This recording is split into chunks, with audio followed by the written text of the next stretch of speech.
Perlawanan Banten terhadap VOC. Latar belakang. Banten memiliki posisi yang strategis sebagai bandar perdagangan internasional. Sejak awal, pedagang Belanda ingin menguasai Banten, tetapi tidak pernah berhasil. Oleh karena itu, VOC membangun bandar di Batavia pada tahun 1619. Terjadilah persaingan antara Banten dan Batavia merebutkan posisi sebagai bandar pedagang internasional. Adanya campur tangan VOC terhadap Kesultanan Banten. Jalannya perlawanan Banten dipimpin oleh Sultan Ageng Tirtayasa.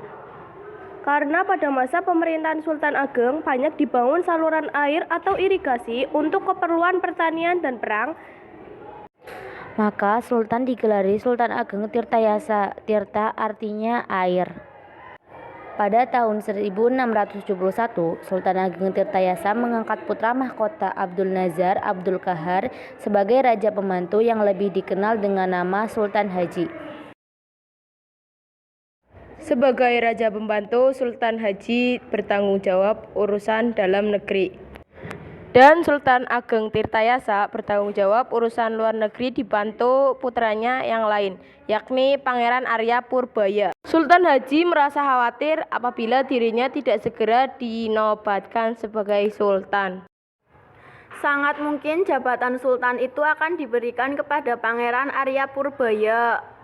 Kemudian Sultan Haji bekerja sama dengan VOC untuk merebut tahta Kesultanan Banten. Timbullah pertentangan yang begitu tajam antara Sultan Haji dengan Sultan Ageng Tirtayasa.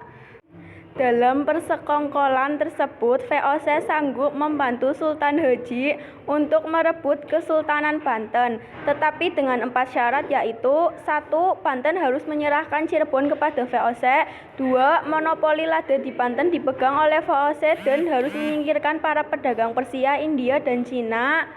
3. Banten harus membayar 600.000 ringgit apabila ingkar janji. Dan 4. Pasukan Banten yang menguasai daerah pantai dan pedalaman Priangan segera ditarik kembali. Akhir perlawanan. Pada tahun 1681, VOC atas nama Sultan Haji berhasil merebut Kesultanan Banten. Pada tahun 1683, Sultan Ageng Tirtayasa berhasil ditangkap dan dilawan di Batavia sampai meninggal pada tahun 1692.